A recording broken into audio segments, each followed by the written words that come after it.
Tingnan ito guys ah. Stairway to heaven talaga.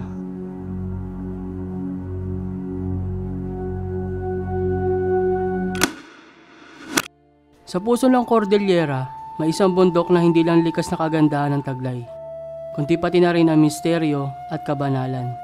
Ito ang Mount Kabunyan. Pinaniniwala ang tirahan ng Diyos ng mga Kankanaey. Ngayon, samahan nyo kami sa isang pambihirang paglalakbay, isang hike na puno ng kasaysayan, kultura at kamangha-manghang tanawin.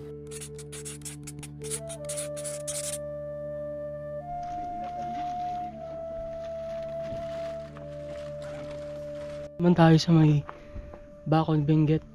This time, aakatin natin is yung main, yung Kabunyan, yung major. Itong nasa likod ko.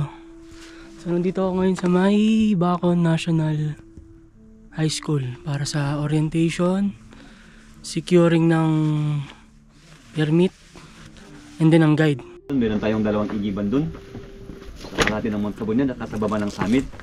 Pero pag tayo naiilang sa tubig bukal, yo guys, start na kami ng trek. So oras 7:23. Let's go. So sunod tayo sa lead.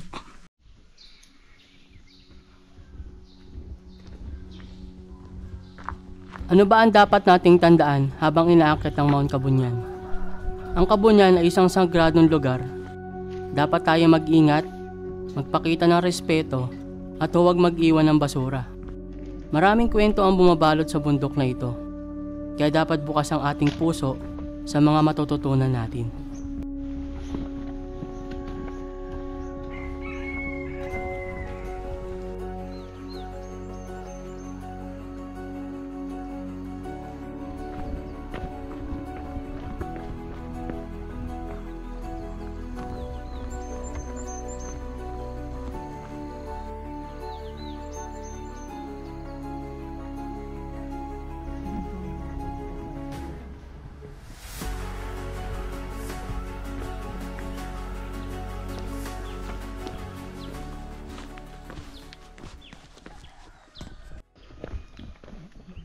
Mahaba ng hagdan guys.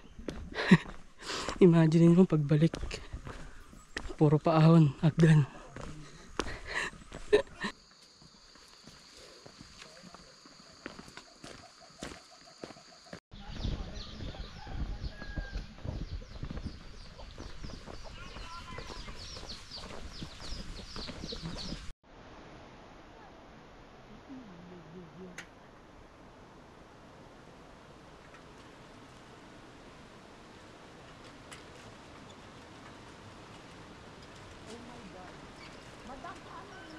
Oh my God. Oh my God.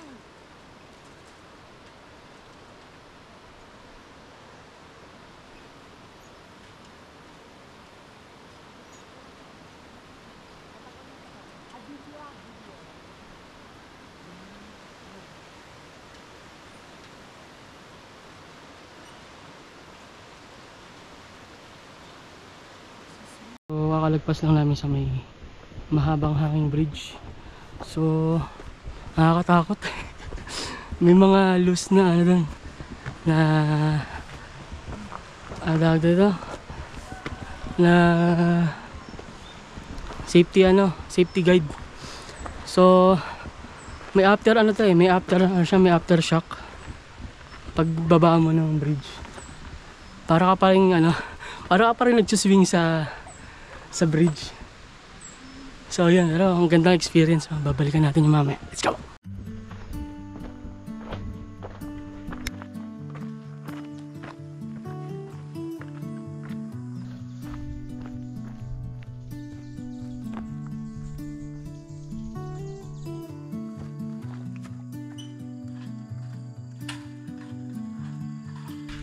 Let's go!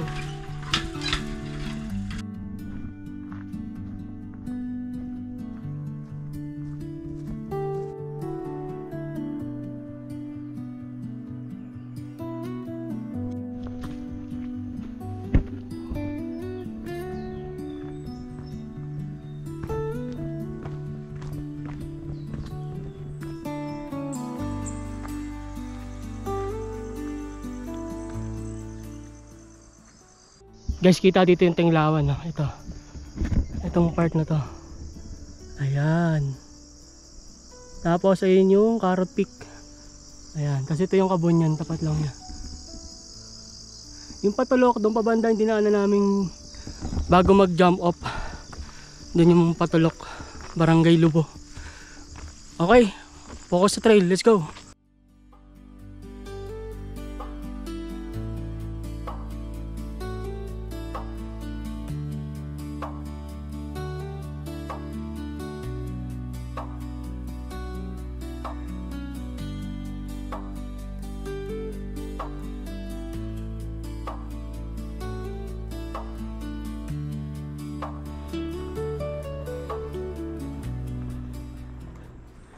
Guys, papunta na kami sa matinding assault.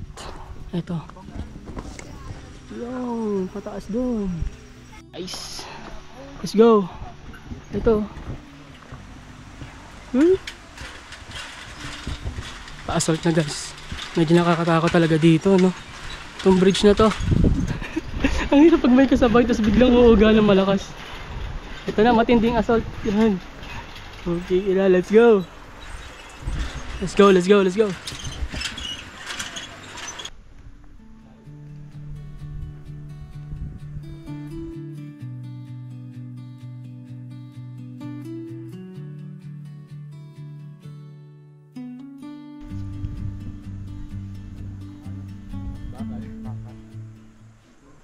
Grabe ahon.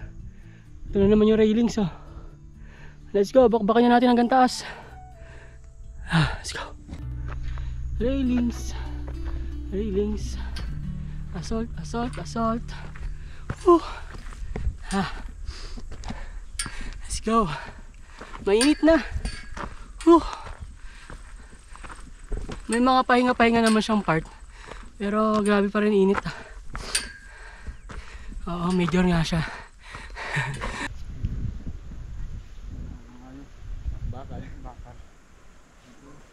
Shed. May waiting shed na dito guys, oh. Ayan, pahingahan. So let's go. First water source guys.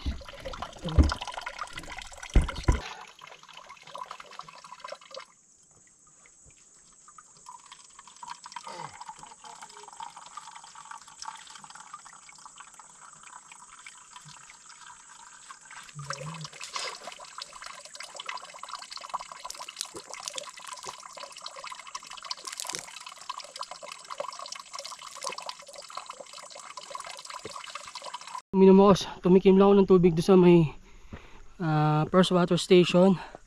Tapos nagpahinga saglit sa may waiting shed. So nagabante na ako. Doon na ako sa may susunod na ano, kasi dumarating ni mga kasunod. Nagiging marami ng tao doon sa shed. Kaya nauna na ako. Ayun guys, yung famous na ano, kahoy na picture spot. So tara, bante na tayo. Papicture tayo na habang may tao pa, para meron tayong taga picture. Ay mamaya wala nang kasunod, malayo na. Let's go. Pani. Wala airdrop na para lang kaya.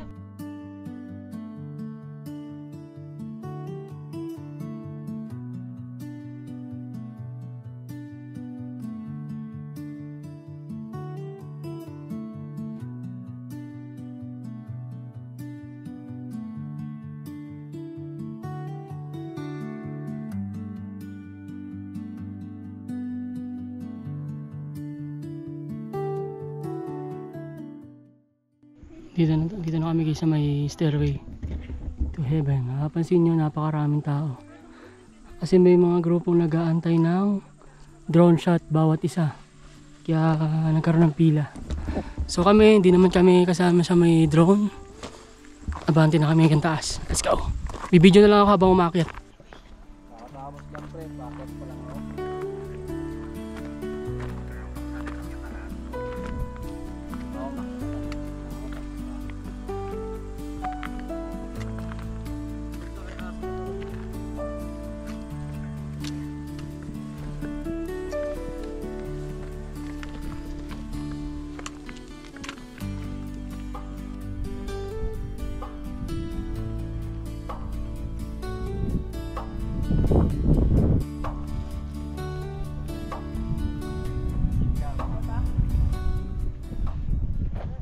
guys, 10:49 na. So mauna na ako sa mga kasama ko dahil sabi nila pag inabot na ka ng alas 2 ng lunch o alas 12 sa may summit, nawawala siya. So 10:49 na. So kailangan ko maabutan yung clearing kasi nakikita ko nagkakaroon na ng pag. So kailangan ko maabutan yung summit na may clearing.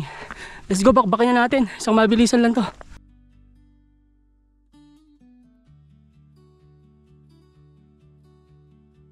Mataas pa guys. Mataas pa. Akala ko malapit na. Ang layo pa. Ayun, sa taas. Wala pa kami to sa may alas na stair.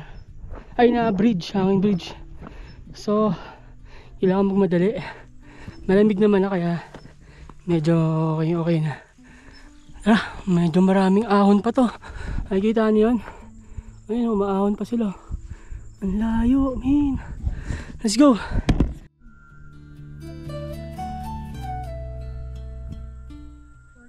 Ito na yung last bridge, guys.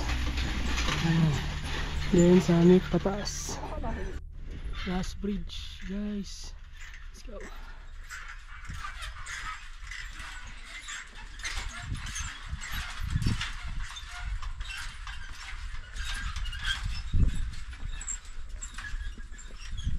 Guys, malapit na sa summit. Actually, nawawala na yung clearing. Paano na kasi? Patanghali na. Then, puro ahon. Kaya pa-stop ako kasi tumataas yung heart rate ko. Nahihilo ako. Kaya umistop ako, inaantay ko muna maging stable. Alright, let's go. Dahan-dahan. Ayon sa alamat, ang Kabunyan ay tahanan ng Diyos na si Kabunyan, ang pinakamakapangyarihan Diyos ng mga Kankanaey. Sinasabing dito siya bumaba upang bantayan ang kanyang mga tao. Kaya naman, ang pag-akyat dito ay hindi lang isang adventure. Isa rin itong paglalakbay sa espiritual ng mga ninuno. Yung trail. Ito na yung trail papuntang summit. Dahan-dahan. Pagod. Doon pa. Okay. Layo pa. Let's go. Wait guys. May onting clearing. Kalahati wala. Ang Mount Kabunyan ay hindi lang isang bundok. Isa itong buhay na alaala ng ating mga ninuno. Isang tahanan ng mga Diyos at isang lugar na kailangan nating ipreserba para sa mga susunod na henerasyon.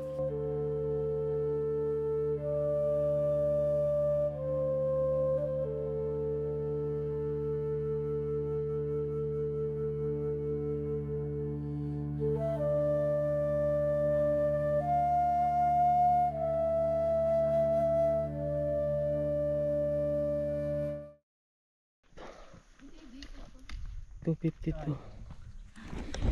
Okay. Descend na kami, 252. Let's go!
Heaven talaga.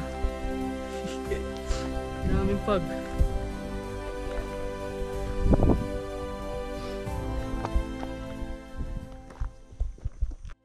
Tingnan ito guys ah. Stairway to heaven talaga.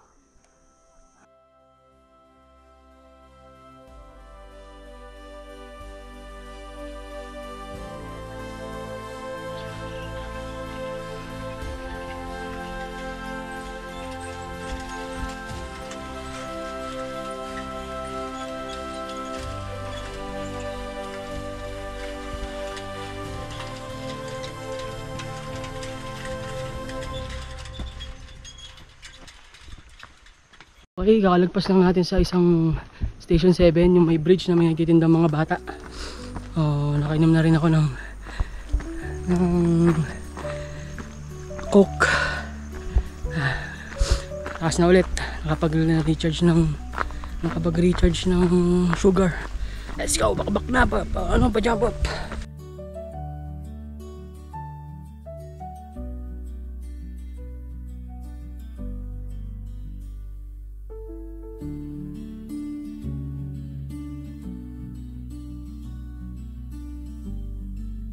Tapos ko na magtalagan guys. Tignan nyo yung inakit namin kanina. Doon. Abot langit. Sa baba dito. So, let's go. Hingal ako kakatakbo. Habol ko na rin yung mga nauna. Let's go. Naka ulit guys sa may pinakamahabang bridge. Let's go. Nakakatakot talaga to. Itong bridge na to. May mga part dito na ano eh. May part dito na ang tawag dito, hindi nakatali yung ilalim. Pwede ka lumusot. Nakakaba. Ito yun o.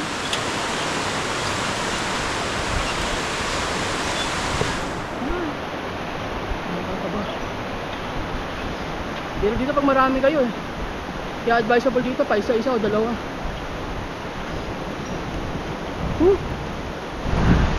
Nakalula. Ito, puta, walang tali.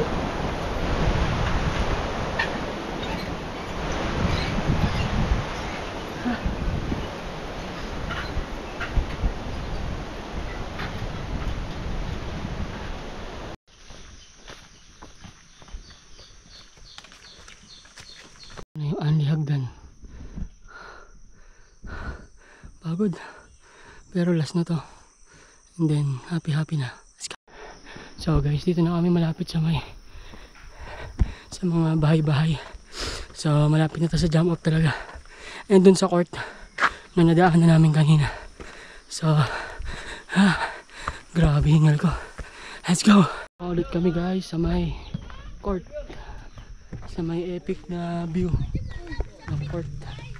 Let's go. Ito guys oh. Ganda.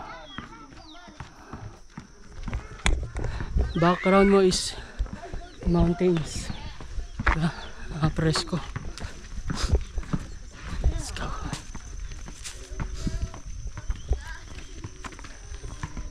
So ang take ko this hike is maganda siya men. Medyo crowded lang pag weekend, so I want to recommend na mag-book kayo ng event for weekend dahil marami. Weekdays sure yan, konti lang kayong aakyat, hindi masyadong crowded, solo nyo, walang magpe-pressure sa inyo na bumaba, umakyat o mag-picture. Yun, yun lang masasuggest ko. Ayun. So, malapit na kami sa jump off. Ito na yung court. Kita tayo next time. Peace out. Sa bawat pag-akyat, may natututunan tayong bago. Hindi lang tungkol sa lugar, kundi tungkol din sa ating sarili. Hanggang sa susunod nating paglalakbay, lagi nating tandaan, ang tunay na tagumpay ay hindi lang sa pag-abot ng tuktok, kundi sa paggalang sa daan patungo rito. Ito po si Glenn, at ito ang aking kwento.